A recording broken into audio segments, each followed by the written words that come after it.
Shalom, di video kali ini aku cuma mau berbagi apa yang aku lakukan sebelum lahir baru dan setelah lahir baru.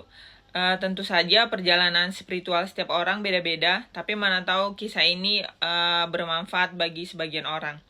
Nah, awal aku lahir baru, aku ngerasa waktu itu aku lagi di fase hidup yang aku ngerasa kayak hidupku nggak berharga gitu. Aku ngerasa hampa dan aku nggak tahu kenapa aku ada di dunia ini. Nah, waktu itu aku kebetulan dengar lagu rohani judulnya "Oh Come to the Altar". Buat aku pribadi, lagu rohani itu sangat berdampak besar dalam perjalanan spiritual aku. Karena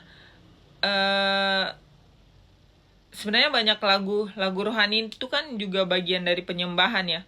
Jadi tapi teman-teman juga harus memilih lagu rohani seperti apa yang teman-teman dengarkan. Karena ada banyak lagu rohani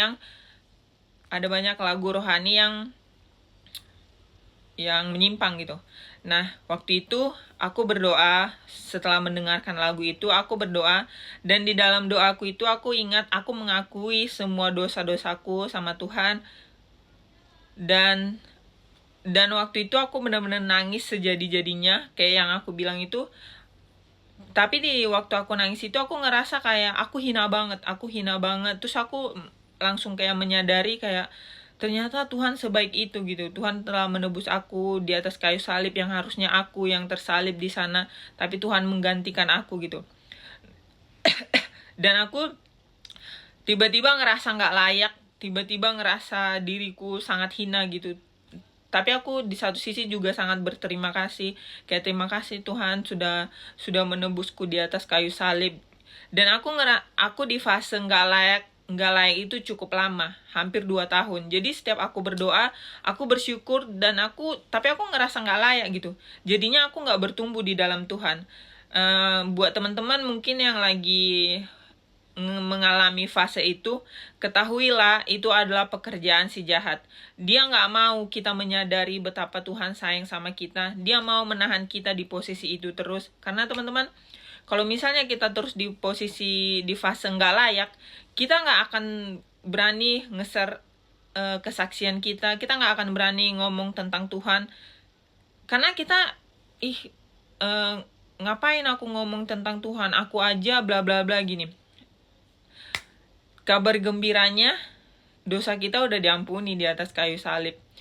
Nggak ada tuduhan seperti Simon kan. Waktu Simon menyangkal Tuhan Yesus kan, Tuhan nggak menuduh dia lagi. Kenapa kamu menyangkal aku? Tuhan nggak nanya apapun lagi. Tuhan cuma butuh kita yang sekarang. Jadi dosa-dosa kita ya di masa lalu itu tuh ibarat sampah, nggak berguna. Yang penting itu kita di hari ini dan di masa depan. Jadi kalau misalnya teman-teman ada lagi di fase nggak layak, segeralah beranjak dari situ, karena percayalah itu adalah pekerjaan si jahat. Karena bisa jadi 2 tahun di fase itu kan harusnya, kalau misalnya aku bertumbuh di dalam Tuhan di 2 tahun itu kan pasti ada banyak hal yang bisa aku kerjakan gitu. Masalahnya karena aku terus merasa nggak layak, aku jadi jalan di tempat, nggak berbuat apapun gitu. Nah makanya kalau ada yang merasa di fase nggak layak, itu adalah pekerjaan si jahat, dan beranjaklah dari situ. Nah, aku dan sampai hari ini aku masih, kalau misalnya sebelum berdoa aku masih dengerin lagu rohani, dan aku selalu nge-push diri aku untuk baca Alkitab. Nggak semua hal yang aku baca aku mengerti. Bahkan ada di satu masa kayak waktu awal baca Alkitab aku cuman baca segini doang gitu. Cuman aku bilang sama diri aku harus tetap baca gitu. Dan aku pernah baca buku bahwasanya kalau misalnya kita melakukan suatu kegiatan selama 3 bulan berturut-turut, itu akan jadi kebiasaan kita. Misalnya kalau kita habis baru bangun gitu, langsung minum, dan itu juga terjadi sama aku gitu. Jadi kalau misalnya habis bangun kita langsung minum, dan kita akan melakukan itu secara nggak langsung gitu, tanpa ada beban, tanpa ada bersungut-sungut, kita pasti bangun tidur langsung minum. Nah di situ aku menyadari aku udah baca Alkitab dari sampai 1 tahun lebih gitu, karena aku menyelesaikannya hampir 3 tahun. Aku berpikir aku kan melakukannya setiap hari ya, tapi kenapa baca Alkitab itu kayak masih terasa berat? Nggak yang kayak langsung santai gitu, buka Alkitab langsung baca, happy bacanya, nggak gitu. udah 1 tahun lebih aku lakukan, tapi aku masih bersungut-sungut, aku masih kayak aduh baca nggak ya, apalagi misalnya udah capek ngantuk gitu. Nah di situ aku menyadari bahwasanya emang ada sesuatu di dalam firman Tuhan. Coba bayangkan, masa udah dilakukan 2 tahun setiap hari berturut-turut tapi nggak jadi kebiasaan. Padahal kayak minum tadi atau sisir rambut setelah bangun itu jadi kebiasaan gitu. Berarti di situ aku menyadari ada sesuatu di dalam Alkitab. Si iblis akan bekerja sangat keras untuk menahan kita. Ayo malas baca Alkitab. Dia akan berusaha menahan kita supaya kita nggak baca Alkitab. Karena kalau kita nggak baca Alkitab, kita nggak bisa mengenal Tuhan 100% gitu. Karena kita harus baca sendiri. Memang bagus mendengarkan khotbah dari berbagai pendeta, tapi kan bagaimanapun mereka adalah manusia, bisa aja mereka salah menjelaskan bla bla bla. Tapi kalau misalnya kita baca sendiri, nanti kita jadi makin ngerti ditambah dari penjelasan dari berbagai pendeta, dan kita juga nggak akan bisa ditipu oleh siapapun karena kita baca sendiri kebenaran itu. Makanya penting untuk baca Alkitab, mau malas atau nggak malas. Dan aku percaya dan aku udah buktiin sendiri ada kekuatan di dalam Alkitab, karena bahkan udah 3 tahun baca Alkitab itu nggak bisa jadi kebiasaan. Pasti ada sesuatu gitu di situ. Kenapa nggak bisa jadi kebiasaan? So ya, walaupun teman-teman malas atau ngantuk, kayak aku kemarin yang baca Alkitab untuk mama, bahkan aku pernah baca jam 3 karena aku tertidur. Tadinya mau baca jam 12 gitu, ternyata aku ketiduran.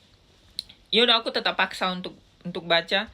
Dan jangan pernah berpikir karena kita nggak ngerti apa itu gitu, jadi kita nggak baca.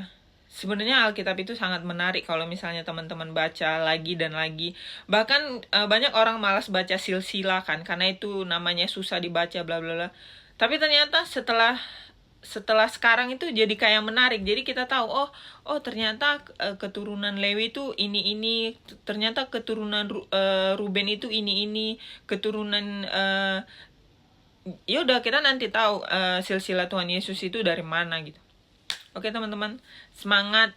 Aku nggak akan capek-capek bilang jangan lupa baca Alkitab, karena di situ adalah kebenaran.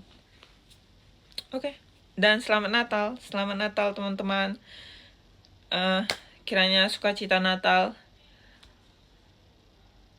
lahir di hati setiap kita.